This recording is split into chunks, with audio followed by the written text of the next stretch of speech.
module, you will learn about photoelectric effect. In the previous module, we have learned about the emission of radiation from a black body on the basis of particle nature. Now let us look at the photoelectric effect, which is also explained on the basis of particle nature.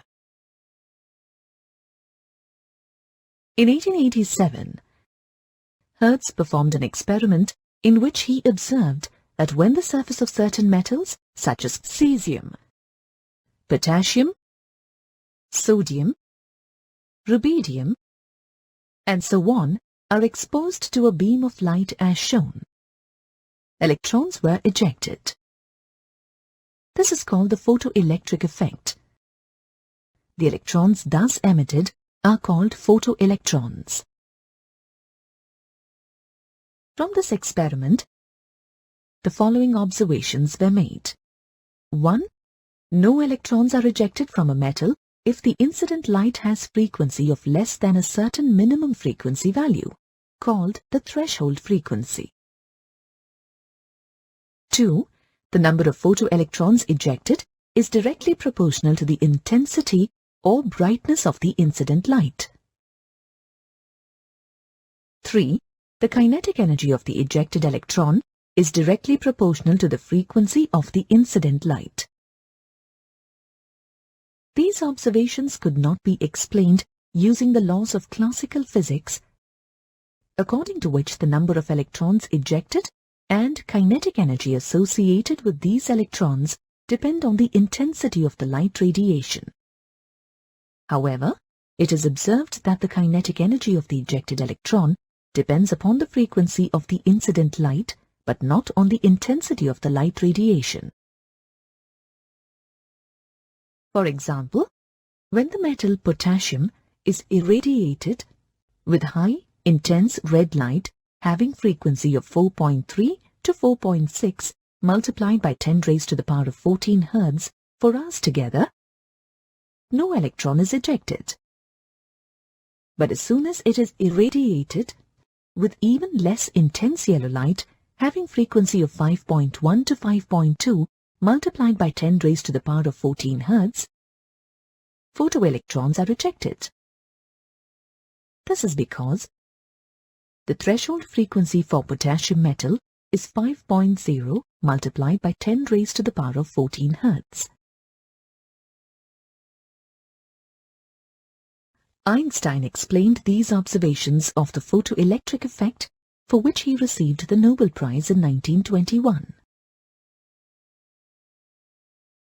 He has taken into account the Planck's quantum theory of electromagnetic radiation for explaining the photoelectric effect. Note that the quanta were called photons by Einstein. According to Einstein, electrons in metals are held by attractive forces by the metal kernels, that is, the positive ions of the metal. To overcome these forces, the photons of incident light must possess a certain minimum energy so as to release an electron from the metal's surface.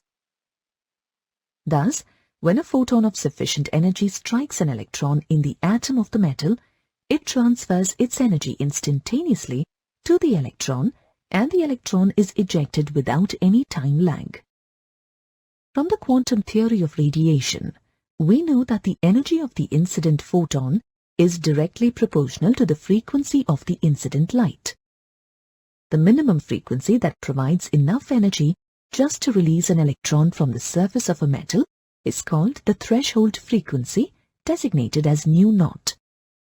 Hence, when a beam of light, that is, a beam of photons, strikes the surface of the metal, electrons will be ejected only if the incident photons have the frequency nu greater than the threshold frequency nu0.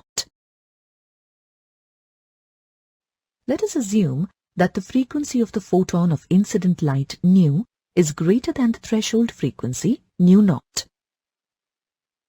In other words, the striking photon has energy equal to h nu, and the minimum energy required to eject the electron is h nu 0. As the energy of the incident photon h nu is greater than h nu 0, The remaining energy, that is h nu minus h nu naught, is imparted as kinetic energy to the electron. Thus, h nu minus h nu naught is equal to half mv square. Here, m is the mass of an electron and v is the velocity of the ejected electron. On rearranging the equation, we get h nu is equal to h nu naught plus half mv square. H nu naught is constant for a particular metal and is designated as W naught, which is called work function. Now, the equation in terms of work function is as shown. Let us observe the values of work function for a few metals. Hence, if the energy possessed by the photon is high, the energy transferred to the electron is also high, and hence the kinetic energy of the ejected electrons is also high. In other words, greater is the frequency of the incident light, greater is the kinetic energy of the ejected electron as shown in this graph.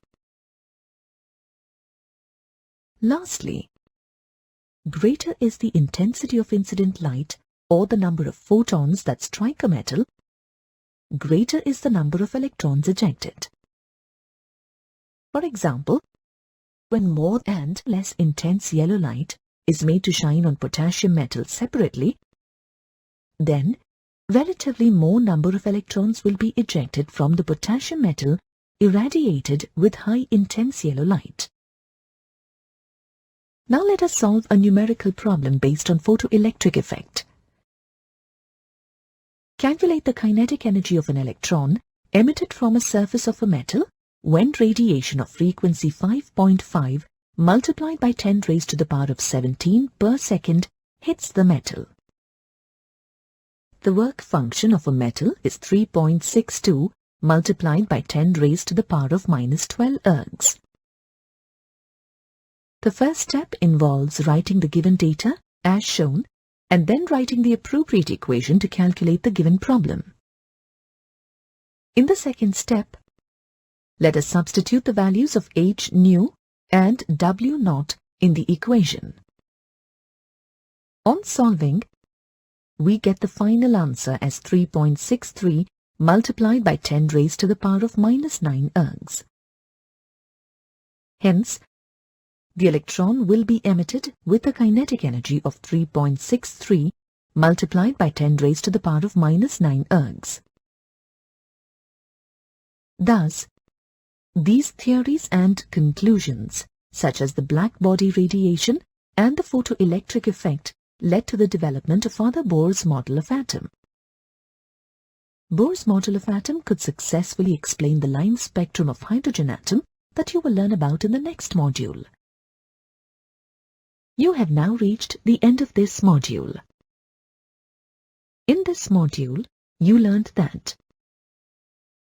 in 1887, Hertz stated that when light falls on certain metals, like potassium and sodium, electrons were ejected. This is called the photoelectric effect. Einstein explained the photoelectric effect by applying the Planck's quantum theory of radiation. When a beam of light, that is a beam of photons, strikes the surface of the metal, electrons will be ejected only if the incident photons have the frequency nu greater than the threshold frequency nu naught. Greater is the intensity of incident light or the number of photons that strike a metal, greater is the number of electrons ejected. Greater is the frequency of the incident light, greater is the kinetic energy of the ejected electron.